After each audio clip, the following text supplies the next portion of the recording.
Moses Itauma is the future, and he is unlike anything we have ever seen before in heavyweight boxing. And as someone who loves watching boxing for just the sweet science and for my own eyes, for the pleasure of my own eyes, my own retinas, I'm very excited to see what next step he decides to take in his career. Now, if you guys haven't been living under a rock, you would have known that Moses Itauma recently fought Dillian Whyte. You know, Dillian Whyte, he's a legend of the game, especially in British boxing. He's been there with basically everyone. He's had so many fights, so many good fights. It's a bit of a weird analogy.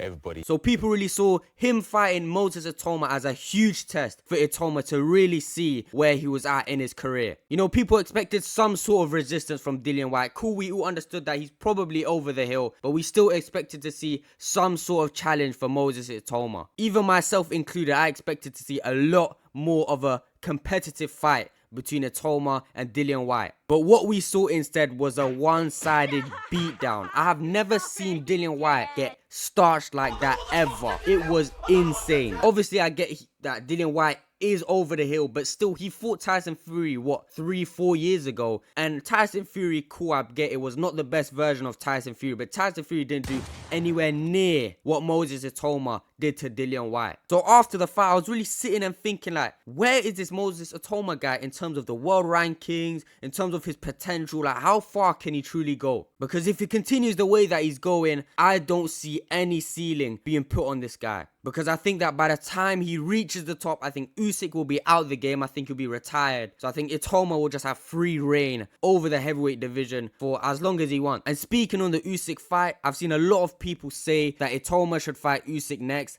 I completely disagree with that. I think winning and destroying a over-the-hill Dillian Whyte is a very impressive feat. But Usyk is a whole other animal. So throwing him in the deep end, I get some people have sort of given the argument that even if he loses, it'll be very good for his career. Sort of a Canelo Mayweather situation. But I think the whole dynamic of heavyweight boxing as a whole is a lot more different to the lighter weights. So I think Itauma losing or fighting and losing to Usyk will do a lot more detriment to his career. But back to the actual topic of the video, Moses Itauma. He is truly one of a kind. He's 6'5", he's built like a fucking ton of bricks.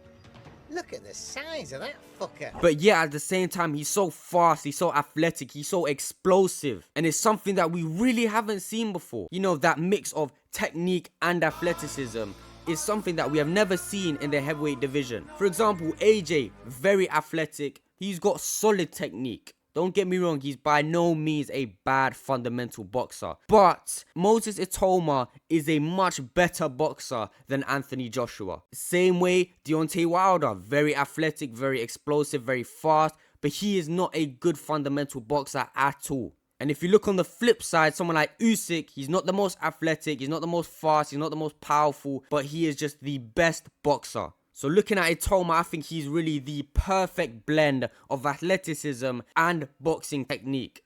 And just his boxing IQ as a whole is so high. I mean, his ability to just stay just out of range, his ability to manage the distance, manage the range, and really step in when he needs to, his ability to find openings, his shot selection, his ability to sort of stay calm and select the right shots even when he has his opponent hurt. Like, take the Dillian Whyte fight, for example. His shot selection in that fight was incredible. You see, the first time he hurts Dillian Whyte, bang, jabs upstairs. He sees that Dillian Whyte has the habit of putting both hands very high up when Moses Itauma attacks the head. So what does he do? Thunderous body blow. And that body shot zapped all of Dillian Whyte's confidence, if he even had any to begin with. And what happens after is just absolutely ridiculous. The shot selection, it was quite sad to see that happen to Dillian Whyte, to be honest. But the shot selection, the IQ, the not getting too overzealous, you know. You would see him go in, attack, get out of range a little bit, go back in and attack, making sure that he doesn't get caught with anything dumb. And the speed and combination punches that Moses Itauma throws, you know, I think speed and combination punches is two completely different things. And Moses Itauma is a king at both of them. His hands are so quick for his size and weight. And to pair with the fact that his combos are unreal. The way he flows his combos, his combinations is so fluid and it's so difficult to defend. You see, once Dillian Whyte gets into the corner, he shows up, bang, Moses Itauma sees that straight, goes back to the body and then goes back to the head. And even in the knockdown, you see, the knockdown is where Moses Itauma's IQ is really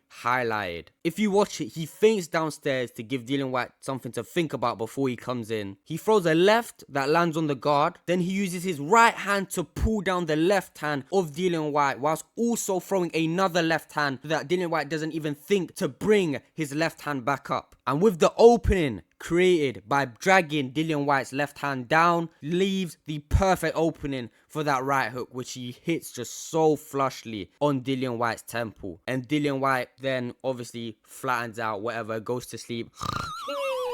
It's just stuff like that. This guy is really the future. He is so promising, and I'm so excited to see the direction that this guy takes in his career in terms of his fights and just how he develops as a boxer, how he improves, how he sort of, you know, perfects that style of his. And I've seen people say that, oh, he's the new Mike Tyson, whatever. And I think this is the thing with fight fans and boxing fans in general. They're too obsessed with making this fighter coming up, oh, he's the next version of this fighter. He's the next version of this fighter. Well, no, he's just the first version of himself. This is the first Moses Itauma we have ever seen, because he is something special. But as for who he fights in the future, I'd love to see him in there with an AJ, with a Dubois, maybe a Hergovich, maybe someone like that. Maybe, I doubt he'd fight Joseph Parker. Joseph Parker's probably going to go on to fight Usyk. But I think he has to step up to that sort of contender level now. That's if he wants to fight Usyk. If he doesn't want to fight Usyk, then whatever, take your time. But I'm pretty sure that he does want to fight Usyk. And if he wants to fight Usyk, he has to step up the level of competition even more. I'd say he could easily go in there with an AJ and starch him the same way that Dubois did. But yeah, other than that, I ain't really got too much to say. Let me know in the comments who you think Moses Itauma should fight next. And if you really think that he is the future, whatever you think, let me know in the comments. Like, subscribe, comment, whatever, show love. I'll see you guys in the next one.